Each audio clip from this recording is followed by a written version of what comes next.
Hi guys, today's Bible study is entitled Stay Anchored in the Secret Place. As worship creatives, that can be very challenging and hard to do, right? Because we are on staff, we have other staff members that have their agendas and their focus of ministry. We have our own agendas and focus on ministry.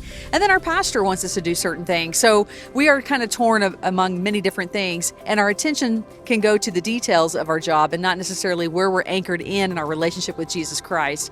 And so today's study just focuses on really that.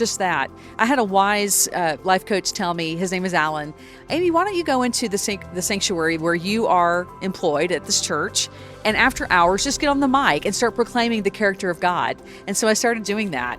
When no one was around, I would get on the mic, turn the sound on, and just proclaim that Jesus was King of Kings and Lord of Lords. And I would read scripture out loud. And first I felt silly, but after a while, it was more of a confidence of going in there. And then I started singing spontaneous worship to Him.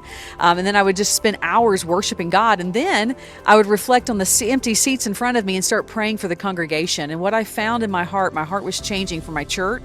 And also my relationships with the congregation was changing, and it was beautiful. And then I became a more confident worship leader.